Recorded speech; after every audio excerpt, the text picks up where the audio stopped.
सर्वप्रथम श्लोकात जन्माद्यस्य यतोन्वयादितरतस् चार्थेश भिक्या स्वराट तेने ब्रह्म हृदय आदिकोय मुह्यन्ति यत् सूरया तेजो वारि मृगाम यथा विनिमयो यत्र त्रिसर्गो मृषा धामना स्वेन सदा निरस्तः कुहकम सत्यम परम धीमहि।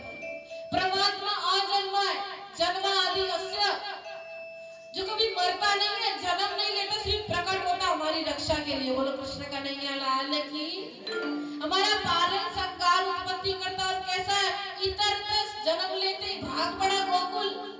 और कैसा है, अभिज्ञा, सब कुछ जानते भी भोला सा बनता है। अभिज्ञा स्वराट, पूतना मारने आई थी, कालकूट नामक जहर लगाकर आई थी, लेकिन महाराज इतने भोले से बन गए, पूतना की गोद में चढ़ गए। पता है मारने आई, लेकिन कितने भोले बन गए। क्या श्री कृष्ण को पता नहीं था पूतना मुझे मारने आई है? अभिज्ञा जानते भी भोले से बनते, और फिर अभिज्ञा स्वराट, स्वराट जैसे विशाल है लेकिन भोले से बनते। जन्माद्यस्य यतोन्वयादितरतस् चार्थेश भिक्या स्वराट तेने ब्रह्म हृदय आदिकोय मुह्यन्ति यत् सूरया। बड़े बड़े विद्वान ब्रह्मा जी भी बड़े बड़े विद्वान इस श्याम सुंदर पर मोहित हो जाते। तेजो वारि मृगाम यथा विनिमयो यत्र त्रिसर्गो मृषा। ये संसार कैसा है, मृग कृष्ण जैसा। जब सूर्य तल में पड़ता है, जब सूर्य उस रेत में पड़ता है तो कैसा फल जैसा प्रतीत होता है, लेकिन वो ऐसा नहीं है। इसी प्रकार से ये संसार असत्य होते हुए भी हमें सत्य लगता है। तेजो वारि मृगाम यथा विनिमयो यत्र त्रिसर्गो मृषा धामना स्वेन सदा निरस्तः कुहकम सत्यम परम धीमहि। वो पूर्ण ब्रह्म परमात्मा जो सत्य है, वो हमारे अंदर से अंधकार को हटाते हैं, प्रकाश को लाते हैं। ऐसे पूर्ण ब्रह्म परमात्मा श्री कृष्ण सत्यम परम धीमहि, उन्हें हम प्रणाम करते हैं। धर्म प्रोचित करितवोत्र परमो निर्मत्सराणाम सता वेद्यं वास्तव मद्र वस्तु शिवदम तापत्रयो न मूलनम। श्रीमद् भागवतम शास्त्र, ये भागवत कैसी है, इसे हम इसके सुनने के अधिकारी हम तब है। निर्मत्सराणाम सताम, जब हमारे अंदर मत्सर ना हो, इसका निरूपण कपट रहित करना चाहिए। और ये क्या करती है, कल्याणकारी वस्तु से हमारा संबंध कराती है। शुश्रूषित तत्क्षणात् श्रीमद् भागवते महामुनि कृते किम्मा परैरीश्वरा सत्यो हृदय वरुते कृतदि शुश्रूषुभित तत्क्षणात्। यदि हमारे अंदर इच्छा आ जाए कि हम श्रीमद् भागवत को सुने, अगर सुनी नहीं है अभी, सिर्फ इच्छा ही हमारे अंदर उत्पन्न है, शुश्रूषित तत्क्षणात् परमात्मा हमारे हृदय में उसी समय आकर विराजमान है। सनी भागवत में आगे विराजमान। अगर सुनने की इच्छा भी हमारे अंदर उत्पन्न हो जाए तो परमात्मा हमारे अंदर आकर विराजमान हो जाते हैं। बोलो कृष्ण कन्हैया लाल की। सोच रहे हो दीदी बहुत जल्दी भाग रही है, क्योंकि समय हो चुका है कथा को अब बहुत आगे बढ़ाना है, तो थोड़ा जल्दी से चलेंगे। बोलो राधा रानी सरकार की। आप सभी प्रथम स्कंदवी मंगलाचरण श्रवण कर रहे हैं, तो नीचे कहते हैं निगम कल्पतरोर गलितम फलम सुख मुखाद अमृत द्रव संयुतम पिबत भागवतम रसमालयम मुहर हो रसिका भुवि। ये वेदों का पका हुआ फल है, और कैसा फल है, बस इसे पीते रहो, ना कच्चा ना अधिक पका, पीते जाओ। आलयम, ये आलय परम धाम को प्राप्त करा देता है। बोलो श्रीमद् भागवत महापुराण की। तो नैमिष शारण्य की पावन भूमि पर सूजी महाराज को प्रणाम करते 88,000 ऋषि, और कहते हैं सूजी महाराज ऐसी कोई कथा सुनाइए जो हमारे जीवन का सार हो। कि श्रेय शास्त्र सारा, जो शास्त्रों का सार किया अवतार से भगवान अवतार क्यों लेते, धरती पे क्यों आते, क्या करने आते, भगवान के कितने अवतार है। परमात्मा को यहाँ से जाने के बाद कहाँ जाते, ऐसे प्रश्न। जब सूजी महाराज जी से 88,000 ऋषि करते हैं, तो सूजी महाराज कहते रुकिए रुकिए, पहले मैं अपने गुरु का मंगलाचरण करूंगा, उसके बाद आपको आपके सभी प्रश्नों के उत्तर देंगे। आइए हम भी मंगलाचरण करेंगे सुखदेव महाराज का। यं प्रव्रजन्त मनुपेत कृत्यं द्वैपायनो विरह कातरया जुहाव पुत्रेति तन्मयतया तरवोभिधेदो स्तं सर्वभूतहृदयं मुनिमानतोष यस्वानुभावमखिले श्रुतिसारमेकम् अध्यात्मदीपमतितीर्थशिखातमन् संसारिणां करुणया पुराणगुह्यं संव्यासशूनुमुपयामि गुरुमुनीनां। कहती यं प्रव्रजन्तं मनुपेतमपेत कृत्यं। जिस समय एक बार की बात है, नारद जी गए। नारद जी पार्वती मैया के पास गए। वो पार्वती मैया एक बात बताओ, क्या भोलेनाथ तुमसे कुछ छुपाते हैं? पार्वती मैया का बावरे हो गए क्या?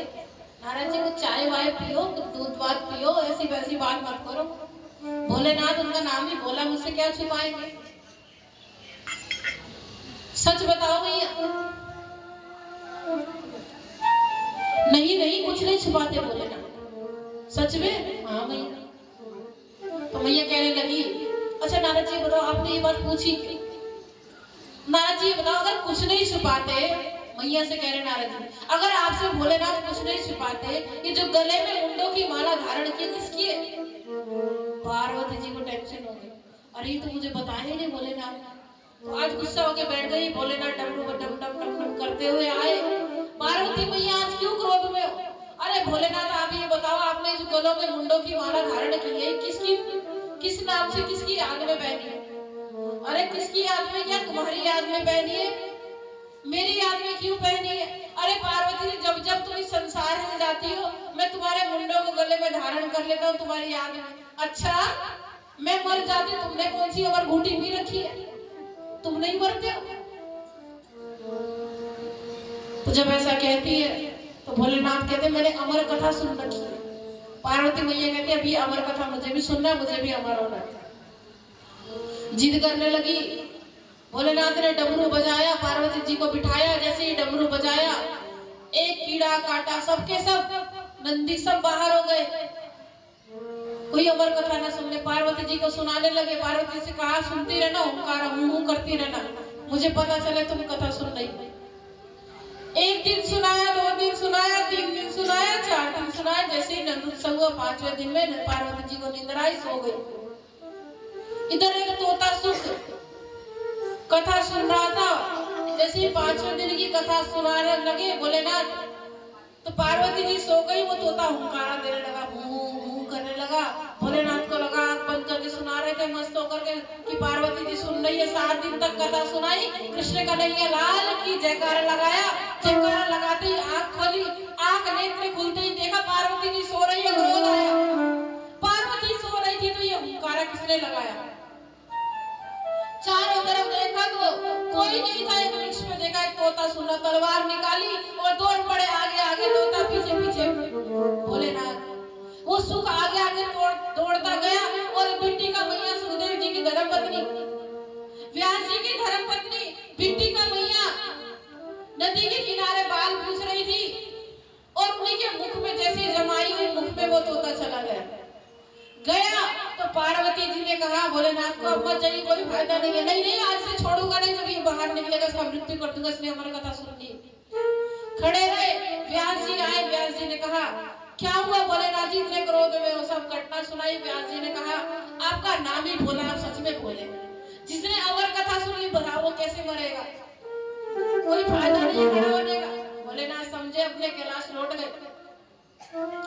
अब 12 साल तक वो तोता पेट में रहा, नहीं निकला सुख। प्रार्थना की सुखदेव जी ने, तो 12 साल में बाहर निकले, 16 साल के हो गए सुखदेव जी और नंग धड़ंगे चल दिए जंगल में। पिताजी ने रुका, यम्र बुलंद मनुपेत मपेत कृत्यं द्वै पायन विरह कातर आज भाव पुत्रेति कर्मय दया कर वो बिने कृष्णम सर्वभूत हृदय मुनि मान तुष्टि। हे पुत्र हे पुत्र हे पुत्र करते पुत्र मत जाओ मत जाओ। सुखदेव जी आगे आगे, व्यास जी पीछे पीछे। सुखदेव जी ने कहा ना पिताजी, मुझे ये माया घेर लेगी, मायावती बलवंती है, मुझे माया में नहीं पड़ना। सुखदेव जी चल दिए, रो रो कर वृक्ष। आज व्यास जी क्यों रो रहे हैं? हमारे इतने पत्ते गिरते, हम नहीं रोते, रोज गिरते। आप एक बच्चे के पीछे, माया के पीछे रो रहे। व्यास जी को पेड़ों ने समझाया तो व्यास जी लौट गए। अब व्यास जी ने सोचा किसी ना किसी तरह लाने पड़ेगा, अपने शिष्य को 2 श्लोक रटा कर भेज दिए। अहो बकियम स्तन काल कूटम जिघांसया पाये दप्य साध्वी लेवे गतिं धात रचितां ततोन्यम कम्वा दयालु शरणं रचे। वरहा पीडम नटवर वपु कर्णयो कर्णिकार विप्रद वासा कनक कपिश मय जयंतीं च मालां रंध्राणि वेणुरधर सुदया पूरयन गोप वृंदै वृंदारण्यम सपदरमणं प्राविशद कीर्ति। इतना सुंदर जब श्लोक सुना, वरहा पीडम नटवर वपु, परमात्मा कितने सुंदर नटवर है। मोर का पंख लगाया, कर्णयो कर्णिकारम, कान में सुंदर फूल की माला, सुंदर कर्ण के फूल के कानों में लगाए हुए, वह जयंतीम च माला, सुंदर वह जयंती माला पहनी, स्वदरमणम, पैदल छमछम करते हुए दौड़ते। अरे वाह, इतना सुंदर है श्याम सुंदर। सुंदर तो है, दयालु है कि नहीं। फिर दूसरा श्लोक सुनाई दिया, अहो बकीयम स्तन कालकूटम, वो बकी की बका की बहन बकी स्तन कालकूटम, स्तनों में कालकूट नामक जहर लगा कर आई। लेवे गतिं धात रचितां ततोन्यम कम्वा दयालुम शरणम, इतना दयालु है, उसे भी पूतना को भी श्री कृष्ण ने मां की गति प्रदान की। अरे वाह, सुंदर तो है ही है, बड़ा दयालु है। ये श्लोक सुनकर मुड़ गए फिर अपने पिताजी के पास। जैसे ही पहुंचे पता चला वो पिताजी ने श्लोक सिखाए थे। अब यही भागवत व्यास जी ने सुखदेव जी को सुनाई, सुखदेव जी ने राजा परीक्षित को सुनाई। बोलो कृष्ण का नैया। ऐसा मंगलाचरण सूत जी महाराज ने किया। आप बताते हैं कि हमारे जीवन का सार है 88,000 ऋषि परमात्मा के चरणों में प्रीति है। श्रम है वही केवल, अब केवल श्रम ना करे। कथा कराए तो केवल नाम के लिए, जाप करे तो दिखाने के लिए, दुनिया को दिखा दिखा कर माला करे, मंदिर में बैठी दुनिया को नहीं। केवल श्रम ही के श्रम है, केवल कथा कराना, दिखावा करना। अगर कथा कराए, भजन किया, भक्ति की, तो बिना दिखाए। अच्छा ये बताइए अवतार कितने? अरे अवतार 24 अवतार नहीं है, हर एक संख्यक भागवत कहती है अनेकों अवतार है भगवान के। 24 का वर्णन किया, लेकिन ऐसा नहीं 24 ही अवतार है। परमात्मा ने क्या, ब्रह्मा जी 50 वर्ष के हो गए तो क्या 24 ही अवतार हो गए? हर एक संख्यक यदा यदा ही धर्मस्य, जब जब धर्म की हानि होती है तब तब भगवान प्रकट होता है किसी न किसी। आज भी प्रकट हो रहे हैं, इसलिए 24 अवतार नहीं, हर एक संख्यक अनेकों है परमात्मा के अवतार। तो आप भी कथा में आकर के ज्ञान लेकर जाना। कोई कहे 24 अवतार, हाँ जी हाँ 24 अवतार है। कथा करती है नहीं, अच्छी लगी दीदी की कथा। कथा से हमें कुछ सीख के जाना चाहिए, कुछ लेके जाना चाहिए। आगे जाकर के एक दिन नारद जी क्या देखते हैं, व्यास जी को बड़ा दुखी देखते हैं। व्यास जी के पास जाते हैं, व्यास जी आप दुखी क्यों बैठे? व्यास जी ने कहा कलयुग आने वाला, द्वापर का अंतिम था, कलयुग आने वाला है। मैंने 4 वेदों की रचना कर दी, पर वेदों में इतनी जटिल भाषा है कोई समझता ही नहीं। 17 पुराणों की रचना की, फिर भी शांति नहीं है। क्या करूं? कलयुग में लोगों की बुद्धि भी मंद होगी, भाग्य भी मंद होगा। चलो माना भाग्य मंद है, बुद्धि तेज है तो भी काम चल जाएगा। बुद्धि मंद है, भाग्य तेज है तो भी काम चल जाएगा। लेकिन आने वाले समय ऐसा अंतिम कलयुग आएगा, अंतिम में बुद्धि भी मंद होगी, भाग्य भी मंद होगा। क्या करूंगा? मुझे चिंता हो रही है आने वाले समय में। तो नारद जी अपने घटना सुनाते व्यास जी कि आप मेरी बात थोड़ा ध्यान से सुनिए व्यास जी। मैं एक दासी पुत्र था, अभी तो ब्रह्मा जी का पुत्र हूँ। आप सोच रहे इतना बड़ा हो, ऐसा नहीं है। मैं एक दासी पुत्र था पिछले जन्म में। मेरी माँ संतों की सेवा करती थी। मैं दासी पुत्र था, नारद जी बता रहे व्यास जी। लेकिन संत जब आते थे मुझे बड़ा आनंद आता था, पूरे दिन भजन कीर्तन करते थे, मेरा मन कहता उनके साथ चल दो। एक दिन चल भी दिया। संतों ने कहा ना बाबा ना, तू एक पुत्र तेरी मैया हमें गाली देवेगी, ना जा लाला। संत मोह छोड़ गए। नारद जी बड़े दुखी हुए, कहने लगे प्रभु क्या करूं, मेरी मैया को जल्दी उठा ले, मुझे भजन करने निकलना। व्यास जी को सुना रहे नारद जी। तो एक दिन क्या हुआ, मैया रिश्ते की बात करने लगी नारद जी की। मैं बूढ़ी होती जा रही नारद जी, जैसे नारद जी ने सुना और टेंशन में आ गए। एक दिन शाम का समय था, माँ दूध दोने के लिए गई संध्या के समय। सांप पड़ा हुआ था नीचे, सोचा रस्सी में पैर रख दिया, सांप ने डसा, मैया मर गई। नारद जी नाचने लगे, मैया मर गई, टेंशन फ्री, अब भजन में निकलूंगा। अब दुनिया इधर उधर देखने लगी, जो नाटक को रोने लगे दिखाने के लिए नारद जी। मन ही अंदर खुश हो रहे हैं, मैया का जल्दी जल्दी संस्कार करके भजन में निकलूंगा। संस्कार किया, निकल पड़े, थक गए, सरोवर में स्नान किया, पेड़ के नीचे बैठे, ध्यान करने जाप करने लगे। प्रभु का इतना सुंदर छटा का दर्शन हुआ, प्रणाम किया, दर्शन होते ही वो छवि अंदर ध्यान हो गई, रोने लगे नारद जी। कहा नारद जी ने अगर दर्शन देना था तो गए क्यों, रुके रहते। भगवान ने कहा ताकि तुझे मेरे पर भरोसा हो जाए, इसीलिए मैंने तुझे थोड़ा सा दर्शन दे दिया। पूरा जरूर देगा, लेकिन तेरी तपस्या जब पूरी हो जाए, आस्था विश्वास पूरा हो जाए, लेकिन अभी तुझे मैं थोड़ा विश्वास देकर गया हूँ कि मैं तेरे साथ हूँ। नारद जी महाप्रलय हुआ, गोविंदाय नमन हुआ, लेकिन भक्ति इतनी की थी, अगले जन्म में ब्रह्मा पुत्र बने। तो व्यास जी को समझाते, मैं भजन करता हुआ पूरा दिन घूमता हूँ, आनंद में रहता हूँ, मुझे कोई टेंशन नहीं, कोई चिंता नहीं होती। आप भी प्रभु का गुणगान लिखिए। अभी तक आपने भरपूर ज्ञान लिखा, लेकिन अब भजन कीर्तन गुणगान लिखिए प्रभु का, उनकी महिमा उनकी लीलाओं को गाइए, तब आपको अंदर से शांति होगी। तो व्यास जी को ऐसा आनंद आया, उनके अंदर परमात्मा बैठे, अंदर से ही भागवत निकलने लगी। गणेश जी निकले गए, भागवत की रचना हो गई, 18 जोर श्लोक तैयार हो गए। बोलो श्रीमद् भागवत महापुराण की। ऐसा सुंदर इस प्रकार से श्रीमद् भागवत की रचना हुई, व्यास जी के मुखारबिंद से लिखी, गणेश जी ने लिखा। आगे जाकर के एक बार की बात है, महाभारत का अंतिम समय था।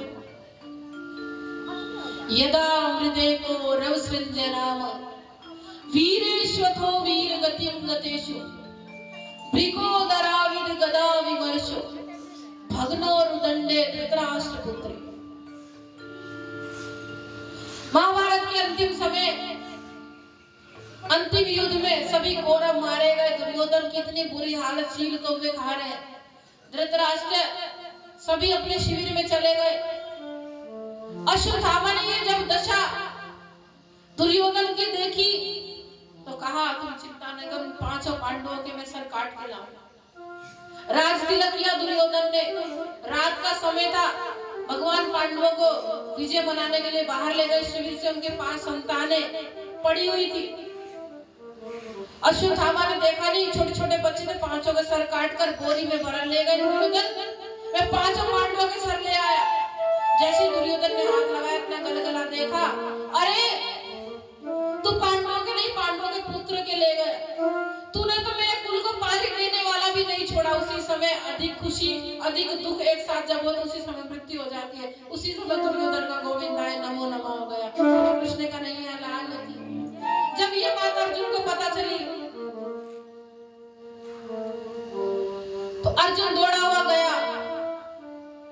धर्मपत्नी रोई, अर्जुन ने रथ से बांधा, अश्वत्थामा को खींचता हुआ लाया।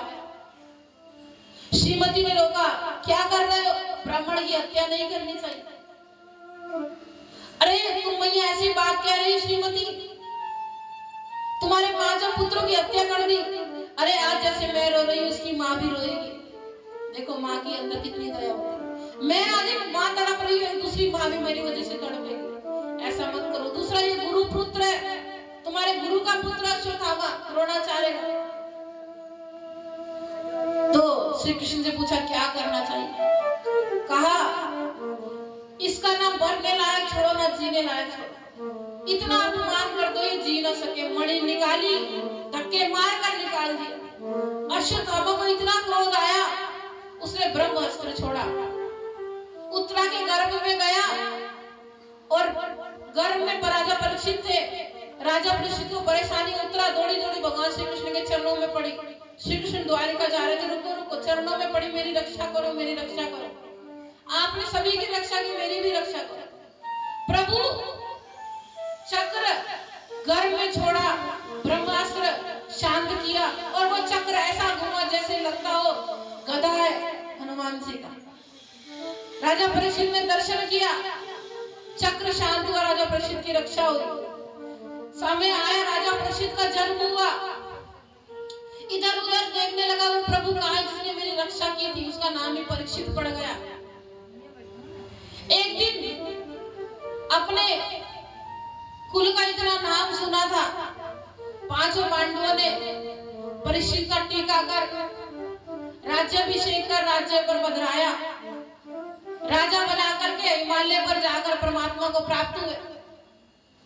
परीक्षित ने मन में सोचा, मैंने इतने अपने कुल की प्रशंसा सुनी है, इतना वर्णन सुना है, मेरे पांडव ऐसे थे, पांडवों ने इतना धर्म किया, तो जरा मैं भी देखूं प्रजा में जाकर कि प्रजा का हाल चाल तो ठीक है।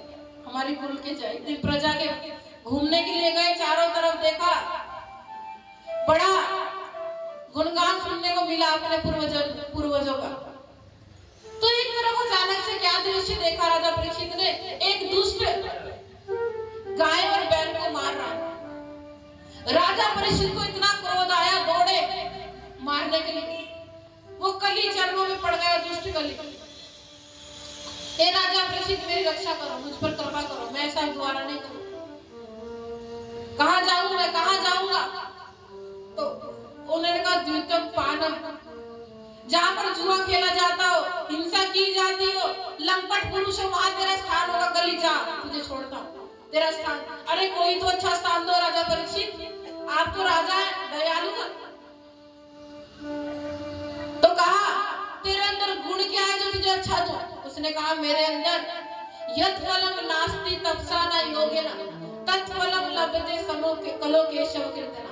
कलयुग में केवल सतयुग द्वापर में तप जप करना पड़ता था, लेकिन कलयुग में केवल भजन करने से, कीर्तन करने से, परमात्मा का नाम जाप करने से ही परमात्मा प्राप्त हो जाते। मेरे अंदर ये गुण है। अच्छा तेरे अंदर ये गुण है, जा मैं तुझे सोने में वास देता हूं। स्त्रियम पानम, सोना, सोने में वास दे दिया। द्युतम पानम स्त्रिया सोना, यत्र धर्मश्चरा, 4 जगह स्थान दिया।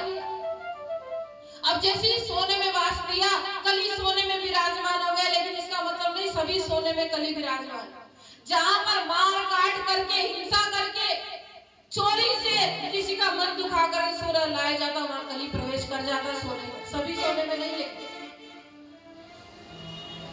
तो अब राजा परीक्षित ने एक सोने का मुकुट निकाला और पहना। वो जरासंध का था, दुराचारी का। जैसे ही पहना, कली बैठ गया सिर पे राजा परीक्षित के। दिग्विजय की इच्छा हुई, मारो काटो की भावना आई, चल दिए जंगल में।